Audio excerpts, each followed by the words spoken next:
Hi guys, you know you have an addiction to sugar if you can't go a day without it. And sometimes you're eating it and you don't even realize, or often we're eating more than we realize because sugar is sneakily put into almost everything that we buy nowadays under different names. It's not always called sugar. So unless we're eating all whole foods, if you're eating packaged foods, bars, even in the health store, you're likely eating a lot more sugar than you realize. And you also know that you have an issue with sugar or that you're eating too much sugar if you feel hungry all the time and you just can't ever seem to get full. Even though you just ate, you're hungry right after. That's another sign that you're eating a lot of sugar. And I'll explain why in this video today. I will also get this issue fixed right up for you. I'm going to show you today exactly what you need to do to get over your sugar addiction. And I can tell you it feels amazing. And all my clients will agree that when you get over your sugar addiction, you feel so much more clear-headed, your mood lifts, the bloating goes down, the fogginess, you just feel so much more energy and enthusiastic, and your skin gets more clear and your eyes get brighter, and on and on. It is just the probably biggest improvement I've had in my health journey was getting off sugar addiction. So first of all, a little background on sugar. The food companies and pharmaceutical companies, they have a big motivator for getting us hooked on sugar, and they do it on purpose. So there's actually something called the bliss point, and that is where they pump so much sugar into our foods that they can measure the highest amount of sugar that can go into the food before it's sickening sweet. And that's how much they're putting into the food, and that's called the bliss point. So that already is a point that's way too high, way too much sugar for us to be eating, and if it was 1 point higher, it would actually taste gross and sickening to us. So that's it's incredible. They're doing that on purpose. Another thing is that they take out the fiber and all the good things and they pump it full of sugar because it is good for business. It increases the shelf life of the food if it's non-perishable. And so now we have a lot of packaged junk foods that are loaded in sugar and all the good fibers taken out of them, and they will last longer on the shelf, and the prices are artificially low for these junk foods high in sugar. And then getting foods that are healthy, the produce, the perishables, their prices are extremely high, unfortunately. But the price on our health is so much higher, in my opinion. So I think it's so much worth it to invest in good healthy food and not be getting the food that's depleted of all the good nutrients and loaded with sugar. So the reason that you're feeling like hunger all the time and not being able to get over feel full is because there's two hormones, ghrelin and leptin, and ghrelin is the hunger hormone, and that's natural, makes you hungry, you eat. But leptin is the hormone that turns off the hunger signal, and sugar actually stops the brain from releasing leptin, so you don't get that signal that you're full. And so when you're eating a lot of sugar, it will actually cause you to feel hungry and not get the signal that you're full, so you keep eating. And so some fixes for this are number one, crowding out. I recommend adding in more good foods rather than trying to restrict yourself fully from eating anything sweet.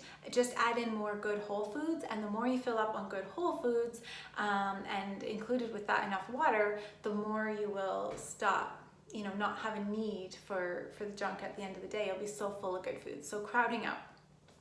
And the next thing that I use is upgrade to better.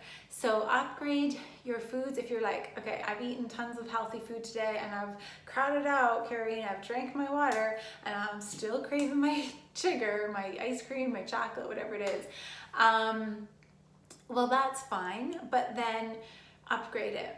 So take whatever it is you're craving and make it a notch better. If it's ice cream, make your own with frozen fruit, or buy a coconut bliss ice cream that's sweetened with, you know, more of a natural sugar or honey. If it's cookies, you know, buy healthy ones or make your own. If it's chocolate, get a low sugar or a no sugar chocolate that is a high quality, high content chocolate. So you get my point. So upgrade your treats. If you need to have sugar, it might take a while to wean off of the sugar, so that's fine. Be easy on yourself, but just upgrade, and eventually you'll stop wanting less and less of it. The other trick here is your gut flora is actually sometimes like high in candida, and so the candida are actually craving the sugar now. Now they're feeding off of it. So often it's not even you that's wanting the sugar, but your out of balance gut flora. So getting that balanced really helps as well. So to balance out your gut flora, well, number one is starving it with taking the sugar out, so you're not feeding it. So you want to eat less sugar. And number two, you want to include some fermented foods that are like high quality, traditionally made fermented foods, or a good probiotic, and that will really help to balance out your gut flora so that you're not having the sugar feeding candida that's making you crave more sugar. Another tip I have is don't completely take the sweetness out of your life. So you know, we can have healthy, whole, sweet foods, and I think that we need them. So eat fruit and sweet vegetables like sweet potatoes and yams, and eat healthy whole grains, gluten-free if possible. You know, I have honey, and I got good quality maple syrup, and I have stevia sometimes, and you know, so have natural whole food sweeteners and sugars, but just stay away from the chemical stuff, and stay away from the high fructose corn syrup, and just aim for like a real whole food that came from nature in that form, so that it's not refined and it's not processed. And also add more sweetness in your life. So often it's not even to do with the food, but just that you're stressed and tense and your body needs to relax. And sometimes we go to sugar to help it do that. So maybe you just need some self-care, nice bath, time to yourself, you know, more sleep, whatever it is, but give yourself some sweetness in your own life and treat yourself with sweetness, and you may find that your sugar cravings weren't as strong as you thought. And also in our program, the Whole Body Reboot, our clients get over their sugar addiction very quickly, within the first few days usually, sometimes a week, but we target it very, very quickly. The gut flora is balanced, and the good thing is that they're not going through the withdrawals and the cravings and the low energy and the mood, and we're just feeling the body and working with it and helping it to very, very quickly get into balance, so that you don't feel like you're fighting your body or having to use discipline. You're just naturally not craving the sugars as much anymore, which is a much more fun way to do it. So let me know any questions you guys have, any thoughts, any problems, any struggles. I really want to help you and answer your questions. And also I will put a link in the comments below if you want to reach out to us and get some more information and talk to us personally. All right, have a beautiful day, everyone. Bye.